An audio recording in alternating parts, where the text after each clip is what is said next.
اور حضرت جبرائیل جدت سے مینڈھا لے کر آئے، اور جب لے کر آئے نا تو حضرت جبرائیل کی آواز کیا تھی؟ اللہ اکبر اللہ اکبر۔ حضرت ابراہیم اپنے بیٹے کے اوپر جھکے ہوئے ہیں، چھری ہاتھ میں ہے، آسمان کی طرف نظر کی تو دیکھا کہ جبرائیل آسمان سے آ رہے ہیں۔ آپ سمجھ گئے کہ میرے امتحان کا وقت ختم ہو گیا۔ آپ نے کیا کہا؟ لا الہ الا اللہ واللہ اکبر۔ حضرت اسماعیل جو نیچے لیٹے ہوئے تھے وہ بھی سمجھ گئے، جب تکبیر کی آوازیں سنی تو سمجھ گئے کہ امتحان پورا ہو گیا۔ کہتے ہیں اللہ اکبر وللہ الحمد۔ یہ جو عید کے دن تسبیح پڑھتے ہیں نا، اس کا ذرا سینیریو سمجھیے، اس کا پس منظر اور بیک گراؤنڈ سمجھیے۔ یہ کتنی مبارک تسبیح ہے کہ اس کے شروع کے الفاظ حضرت جبریل کی زبان سے نکلے ہیں، اس کے درمیان کے الفاظ حضرت ابراہیم کی آواز میں نکلے ہیں، اور آخری الفاظ حضرت اسماعیل کی زبان سے نکلے ہیں۔ ہم تو تسبیح نارملی پڑھ لیتے ہیں، مگر اس سینیریو کو، اس قربانی کو، اس عظیم واقعے کو تو یاد کیا کرو۔ بلکہ میرے پیارے اسلامی بھائیوں، اس بیان کو، اس واقعے کو اپنے بچوں کو سنائیں۔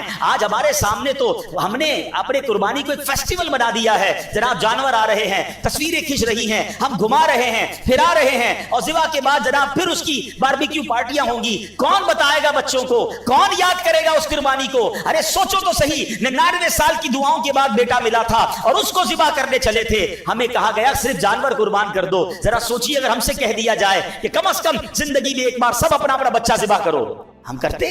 ہم کر پاتے ہیں؟ یا نماز کے لیے ٹائم نہیں ہے لوگوں کے پاس، فرض حج ہو جاتا ہے تو حج کرنے نہیں جاتے، کون قربانی دیتا؟ سوچئے کتنی آسانی ہمارے لیے، لیکن کیا ہم بھول جائیں گے اس قربانی کو؟ کیا یاد نہیں کریں گے کہ اللہ والوں نے کیسی کیسی قربانیاں دی؟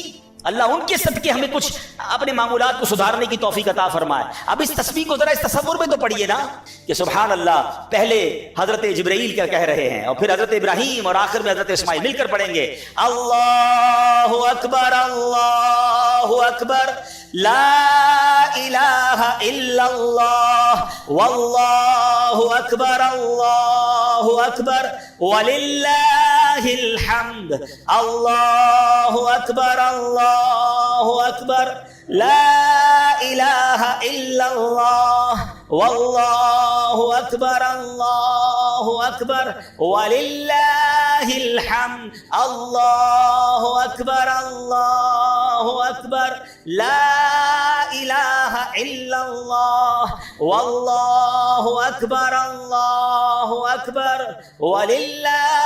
چلے اس تسبیح کا طریقہ بھی سمجھ لیں کہ عید الاضحیٰ کے لیے جب آپ چلیں گے تو آپ نے اس کو بلند آواز سے پڑھنا ہے۔ جب گھر سے نکلے نماز عید کے لیے تو بقرہ عید میں بلند آواز سے پڑھیں، اور عید الفطر میں اس کو پست آواز سے پڑھنا ہوتا ہے۔ عید کی نماز کے لیے آنے کا ایک اور سنت طریقہ یہ ہے کہ عید کی نماز کے لیے ایک راستے سے آئیں اور دوسرے راستے سے آپ نے واپس جانا ہے۔ اور سبحان اللہ، وہ تو بچہ قربان کرنے گئے تھے اور اللہ نے